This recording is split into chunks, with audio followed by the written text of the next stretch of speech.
Hello दोस्तों, welcome to BSCV guidance. दोस्तों, आज के इस वीडियो में हम कक्षा 10वीं से जुड़े हिस्ट्री का चैप्टर नंबर 1 यूरोप में राष्ट्रवाद का ये ऑब्जेक्टिव और सब्जेक्टिव क्वेश्चन को मैंने इस वीडियो में कवर किया हुआ हूँ। आप इस वीडियो को लास्ट तक जरूर देखिएगा। अगर आप हमारे चैनल पर नए हैं तो चैनल को सब्सक्राइब करने के साथ साथ नोटिफिकेशन बेल को भी ऑल पर क्लिक कर लीजिएगा। तो चलिए आज का वीडियो शुरू करते हैं। आज का अगला सवाल है, नेपोलियन ने इटली पर कब आक्रमण किया? नेपोलियन ने इटली पर कब आक्रमण किया? आंसर हो जाएगा 1797 ईस्वी में। ऑप्शन नंबर 3 इसका राइट आंसर हो जाएगा 1797 ईस्वी में, ऑप्शन नंबर 3। अगला सवाल, 19वीं सदी में ऐसी कौन सी ताकत, सवाल को ध्यान से देखिएगा, 19वीं सदी में ऐसी कौन सी ताकत उभरी जिसने यूरोप की राजनैतिक और भौतिक दुनिया में भारी परिवर्तन किए? ऑप्शन नंबर ए राष्ट्र राज्य का उदय, ऑप्शन नंबर 2 निरंकुश राज्य का उदय, ऑप्शन नंबर 3 पूर्ण तानाशाही राज्य, ऑप्शन नंबर 4 पूर्ण राजशाही। आंसर हो जाएगा ऑप्शन नंबर 1, आंसर हो जाएगा ऑप्शन नंबर 1 राष्ट्र राज्य का उदय, राष्ट्र राज्य का उदय, ऑप्शन नंबर 1 इसका राइट आंसर हो जाएगा। अगला सवाल, निम्न में कौन सा लक्षण नेपोलियन की सहीनता का लक्षण नहीं था? निम्न में कौन सा लक्षण नेपोलियन की सहीनता का लक्षण नहीं था? आंसर हो जाएगा ऑप्शन नंबर 3 सबके लिए वयस्क मताधिकार, सबके लिए वयस्क मताधिकार, ऑप्शन नंबर 3 इसका राइट आंसर हो जाएगा। अगला सवाल, वियना कांग्रेस किस वर्ष में आयोजित की गई? वियना कांग्रेस किस वर्ष में आयोजित की गई? आंसर हो जाएगा ऑप्शन नंबर 1 1815, ऑप्शन नंबर 1 इसका राइट आंसर हो जाएगा 1815। अगला सवाल, निम्न में कौन 1815 की वियना संधि से संबंधित है? निम्न में कौन 1815 की वियना संधि से संबंधित है? आंसर हो जाएगा option number 2 Duke Metternich, option number 2 इसका राइट आंसर हो जाएगा मेटरनिक। अगला सवाल, नेपोलियन युद्धों के दौरान हुए बदलावों को खत्म करना किस संधि का उदय था? नेपोलियन युद्धों के दौरान हुए बदलावों को खत्म करना किस संधि का उद्देश्य था? आंसर हो जाएगा ऑप्शन नंबर 2 वियना संधि। आंसर क्या हो जाएगा? ऑप्शन नंबर 2 वियना संधि। वीडियो को दोस्तों के भी पास शेयर जरूर कीजिएगा। अगला सवाल, किसने कहा था, सवाल को ध्यान से देखिएगा, किसने कहा था कि जब फ्रांस छींकता है तो बाकी यूरोप को सर्दी जुकाम हो जाता है? किसने कहा था जब फ्रांस छींकता है तो बाकी यूरोप को सर्दी जुकाम हो जाता है? आंसर हो जाएगा ऑप्शन नंबर 4 मेटरनिक। मेटरनिक ने कहा था जब फ्रांस छींकता है तो बाकी यूरोप को सर्दी जुकाम हो जाता है। किसने कहा था? मेटरनिक ने। अगला सवाल, किस संधि ने यूनान को एक स्वतंत्र देश के रूप में मान्यता दी? किस संधि ने यूनान को एक स्वतंत्र देश के रूप में मान्यता दी? आंसर हो जाएगा ऑप्शन नंबर 2 कॉन्स्टेंटिनेपल संधि, कॉन्स्टेंटिनेपल संधि। आंसर हो जाएगा ऑप्शन नंबर 2। अगला सवाल, आयरलैंड के प्रोटेस्टेंट के विरुद्ध आंदोलन का नेतृत्व किसने किया? Option number A Garibaldi, option number 2 वोल्टफोन, ऑप्शन नंबर 3 मेतिस्नी, ऑप्शन नंबर 4 काबुल। ऑप्शन नंबर 4 काबुल। अगला इसका राइट आंसर हो जाएगा ऑप्शन नंबर 2 वोल्फटोन। वोल्फटोन इसका राइट आंसर हो जाएगा ऑप्शन नंबर 2। अगला सवाल, 10 आंखों पर पट्टी बांधे हुई, 10 आंखों पर पट्टी बांधी हुई और तराजू के लिए महिला किस बात का प्रतीक है? सवाल को ध्यान से देखिए। सवाल को एक बार फिर से पढ़ते हैं। आंखों पर पट्टी बांध हुई और तराजू के लिए कौन सी महिला के लिए हुई महिला किस बात का प्रतीक है? आंसर हो जाए ऑप्शन नंबर ए शांति का, ऑप्शन नंबर 2 या सामान्यता या न्याय, या ऑप्शन नंबर 4 स्वतंत्रता। आंसर हो जाएगा ऑप्शन नंबर 3 न्याय। ऑप्शन नंबर 3 इसका राइट आंसर हो जाएगा न्याय।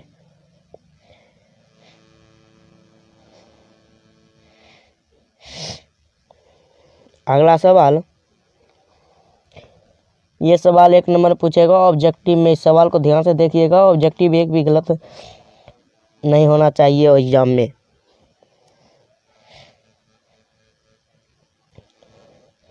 फ्रेडरिक सोर्यू कौन था? फ्रेडरिक सोर्यू कौन था? आंसर हो जाएगा फ्रांसीसी चित्रकार। अगला सवाल, अर्न्स्ट कौन था? आंसर हो जाएगा फ्रांसीसी दार्शनिक। अगला सवाल, जर्मन राष्ट्र का रूपक क्या था? जर्मन राष्ट्र का रूपक क्या था? वह किस बात का प्रतीक था? आंसर हो जाएगा जर्मेनिया। जर्मन राष्ट्र का रूपक क्या था? जर्मेनिया। वह किस बात का प्रतीक था? जर्मन बलूत वीरता का प्रतीक है। अगला सवाल, कौन सी विश्वविख्यात घटना को राष्ट्रवाद के पहली स्पष्ट अभिव्यक्ति माना जाता है? कौन सी विश्वविख्यात घटना को राष्ट्रवाद की पहली स्पष्ट अभिव्यक्ति माना जाता है? फ्रांसीसी क्रांति को। अगला सवाल, जूल वेर्न क्या था? किस प्रकार वह जर्मनी के आर्थिक एकीकरण का प्रतीक था? इसका उत्तर है एक जर्मनी शुल्क संघ। अधिकांश जर्मन राज्य सम्मिलित थे। 1834 में स्थापित इस संघ ने विभिन्न जर्मन राज्यों के बीच शुल्क अवरोधों को समाप्त किया। वे मुद्राओं की संख्या 30 से 2 कर दी। इस प्रकार यह आर्थिक एकीकरण का प्रतीक था। अगला सवाल,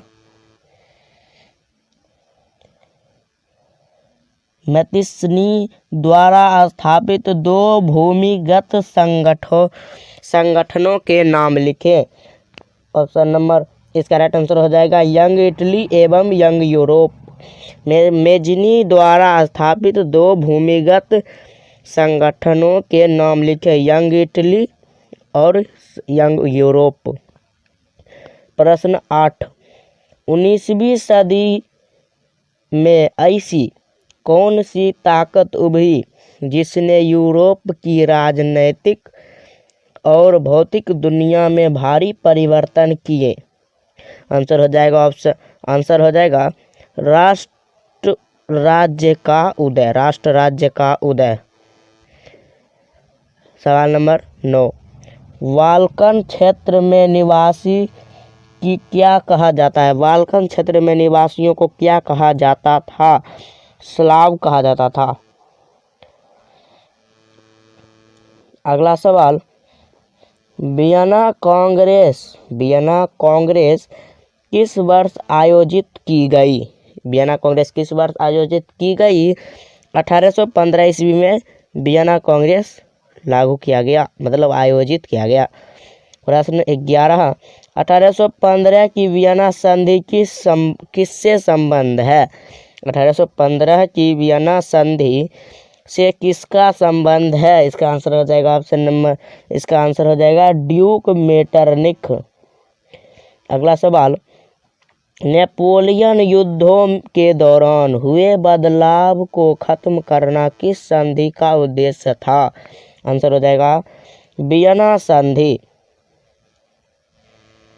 अगला सवाल, किसने कहा था कि जब फ्रांस छींकता है तो बाकी यूरोप को सर्दी जुकाम हो जाता है? आंसर हो जाएगा आंसर हो जाएगा मेटरनिख। मेटरनिख ने कहा था जब फ्रांस छींकता है तो बाकी यूरोप को सर्दी जुकाम हो जाता है। आंसर हो जाएगा मेटरनिख। अगला सवाल, किस संधि ने यूनान को एक स्वतंत्र देश के रूप में मान्यता दी? किस संधि ने यूनान को एक स्वतंत्र देश के रूप में मान्यता दी? आंसर हो जाएगा इसका कॉन्स्टेंटिनेपल संधि। कॉन्स्टेंटिनेपल संधि। अगला सवाल, आयरलैंड में प्रोटेस्टेंट के विरुद्ध आंदोलन का नेतृत्व किसने किया? आयरलैंड में प्रोटेस्टेंट्स के विरुद्ध आंदोलन का नेतृत्व किसने किया? आंसर हो जाएगा वोल्फटोन। आंसर हो जाएगा वोल्फटोन। अगला सवाल, आंख पर पट्टी बांधी हुई और तराजू लिए हुई महिला का प्रतीक क्या है? आंसर हो जाएगा न्याय।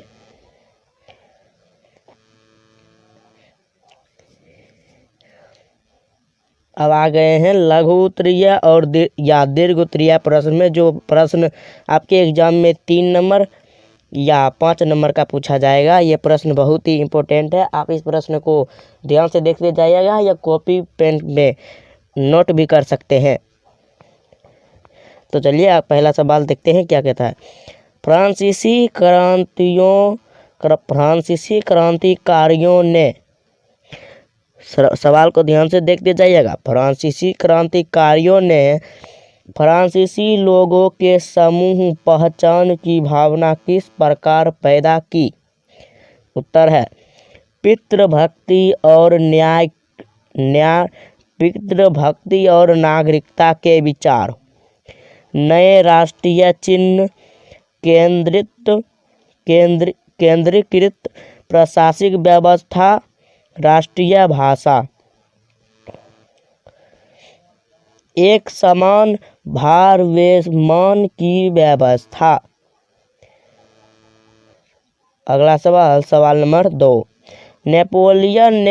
नेपोलियन ने प्रशासनिक क्षेत्र में क्रांतिकारी सिद्धांति का समावेश किया जिसने पूरी व्यवस्था को अधिक कुशल व तर्क संगत बना दिया। समीक्षा कीजिए।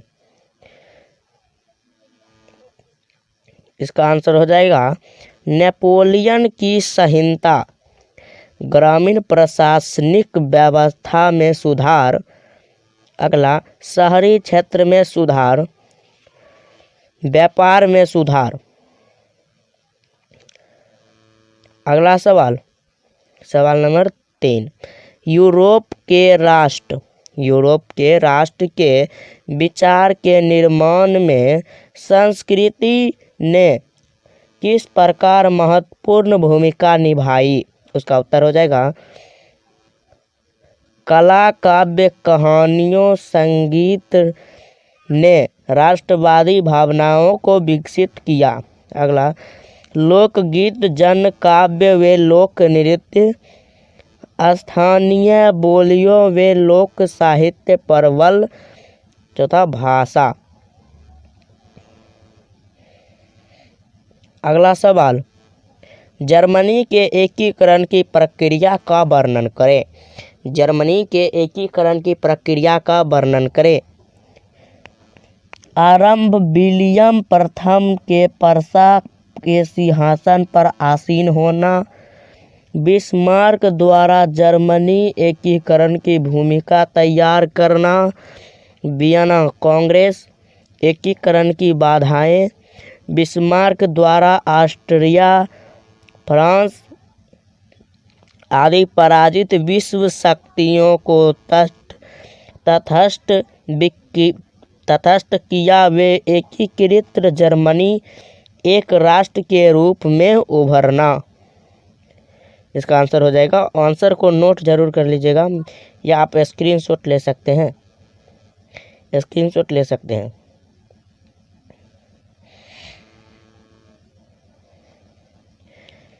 अगला सवाल, इटली के एकीकरण की प्रक्रिया का वर्णन करें। इटली के एकीकरण की प्रक्रिया का वर्णन करें।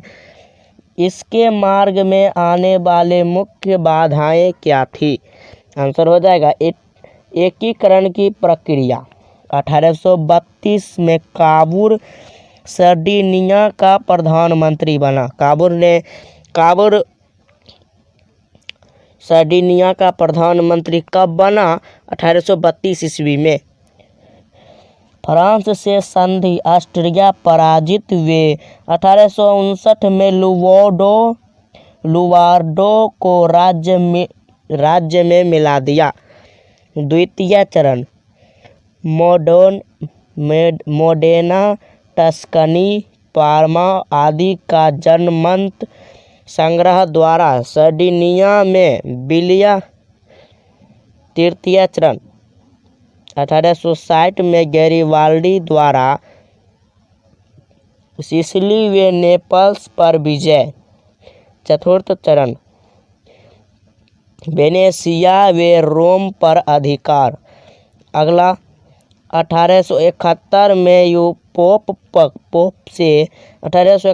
में पोप से समझौता व एकीकृत इटली का उदय। एकीकरण में बाधाएं।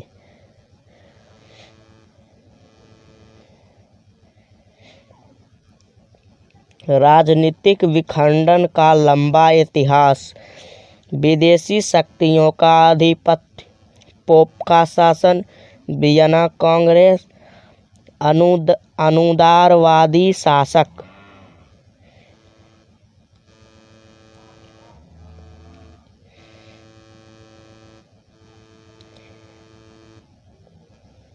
अगला सवाल, ब्रिटेन में राष्ट्र राज्य का निर्माण एक लंबी प्रक्रिया का परिणाम किस प्रकार था? उत्तर, यह किसी उथल पुथल या क्रांति का नहीं। सवाल को फिर से देखिए। ब्रिटेन में राष्ट्र का निर्माण एक लंबी प्रक्रिया का परिणाम किस प्रकार था? यह किसी उथल पुथल का या क्रांति का नहीं, एक लंबी चलने वाली प्रक्रिया का नतीजा था। पहले निर्जातीय पहचान, राष्ट्र की अहमियत व सत्ता में वृद्धि। 1888 में स्वतंत्र से संसद द्वारा ताकत छीन लेना। 1707 में यूनाइटेड किंगडम ऑफ ब्रिटेन का गठन।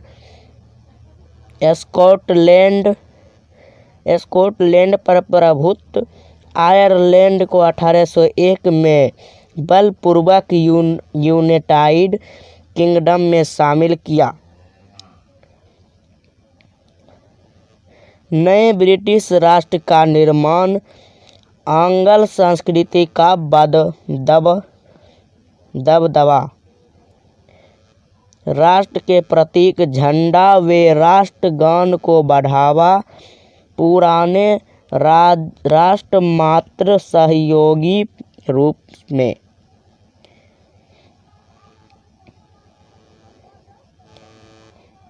अगला सवाल, यूरोप में राष्ट्रवाद के उत्थान के लिए कौन से कारक उत्तरदायी थे? यूरोप का प्रभाव। राष्ट्र राज्यों का उदय, लोकतांत्रिक सिद्धांतों को बढ़ावा, सामाजिक राजनीतिक आर्थिक समानता पर बल, अन्य राष्ट्रों में मानवीय अधिकारों की मांग, निरंकुश राजतंत्र में क्रांतिकारी प्रतिक्रियाएं।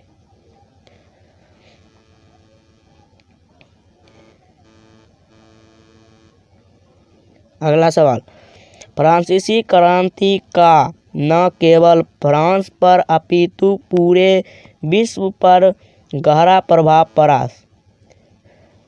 समझाइए।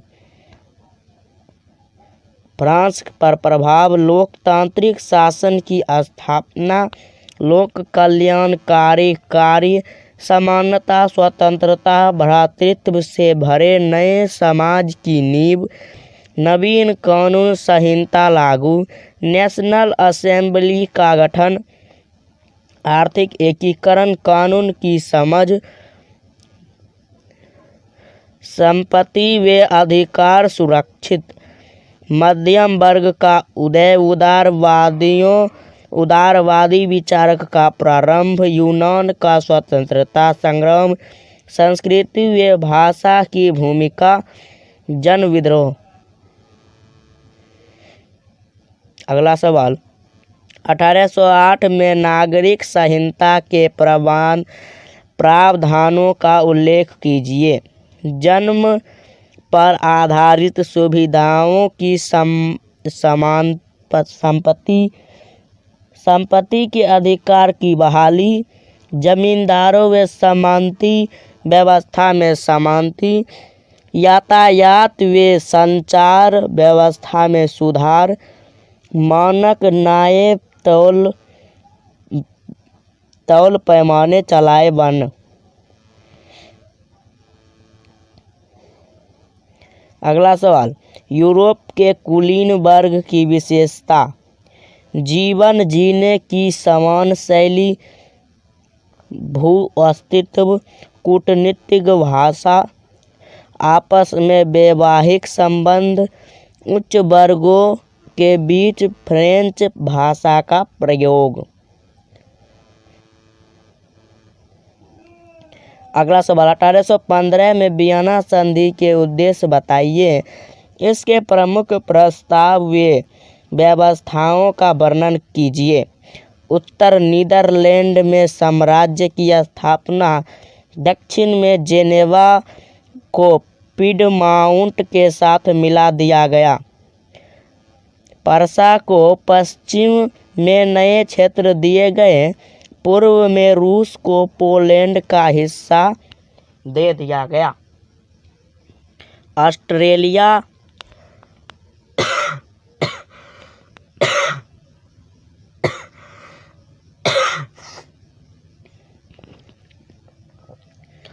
ऑस्ट्रेलिया को उत्तरी इटली का नियंत्रण सौंप दिया गया।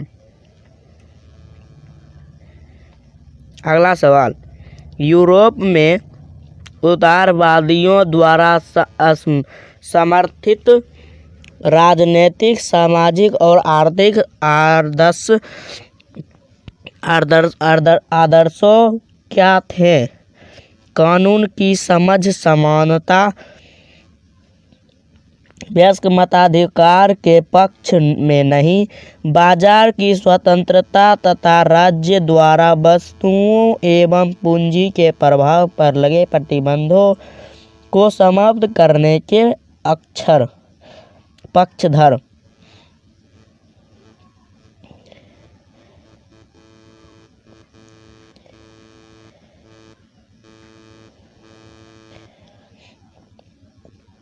औद्योगिकरण की वृद्धि ने किस प्रकार यूरोप के सामाजिक और राजनीतिक समीकरण बदल दिए? पश्चिम और मध्य यूरोप के हिस्सों में औद्योगिक उत्पादन और व्यापार में वृद्धि, शहर का विकास और वाणिज्य वर्गों का उदय, श्रमिक व मध्य वर्ग का उदय, कुलीन विशेषाधिकार की समाप्ति के विचारों की लोकप्रिय। अगला सवाल, यूरोप में राष्ट्रवादी संघर्षों में महिला की क्या भूमिका थी? स्वयं के राजनीतिक संगठन बनाना, समाचार पत्रों का प्रकाशन, मताधिकार प्राप्त नहीं, मताधिकार प्राप्त हेतु संघर्ष, राजनीतिक बैठकों द्वारा प्रदर्शनों में हिस्सा लेना।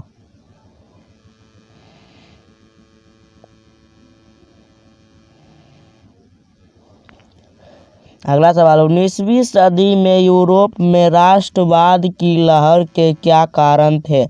जनता पर अत्याचार, निरंकुश शासन व्यवस्था, उदारवादी विचारकों का प्रसार, स्वतंत्रता, समानता तथा बंधुत्व नारा, शिक्षित मध्य वर्ग की भूमिका। अगला सवाल, 1815 से 1914 के दौरान अंतर्राष्ट्रीय आर्थिक विनिमय केंद्रों के 3 प्रभाव को विस्तार से लिखें। वस्तुओं का प्रवाह, पूंजी का प्रवाह, लोगों का प्रवाह। अगला सवाल, फ्रांसीसी क्रांतिकारियों ने फ्रांसीसी लोगों में सामूहिक पहचानों की भावना किस प्रकार पैदा की? प्रीत, भक्ति और नागरिक के विचार, नए राष्ट्रीय चिन्ह, केंद्रीकृत प्रशासनिक व्यवस्था, राष्ट्रीय भाषा, एक समान भार व मान की व्यवस्था।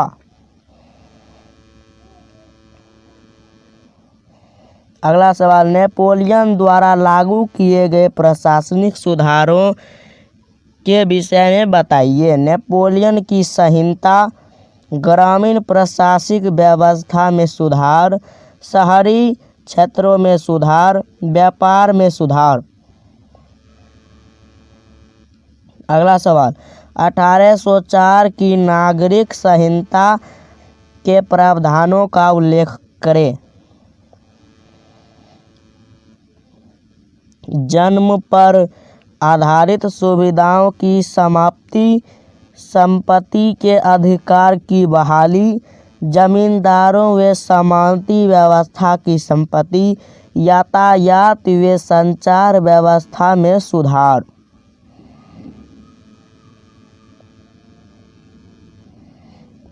अगला सवाल, यूरोप में कुलीन वर्ग की विशेषताएं को बताइए। जीवन जीने की समान शैली, भू अस्तित्व, कूटनीतिज्ञ भाषा, आपस में वैवाहिक संबंध। आज तक के लिए इतना ही, मिलते हैं अगले वीडियो में। अगर आप हमारे चैनल पर नए हो तो चैनल को सब्सक्राइब जरूर कर दीजिए और वीडियो पसंद आया होगा तो वीडियो को लाइक और शेयर जरूर कर दीजिएगा। मिलते हैं अगले वीडियो।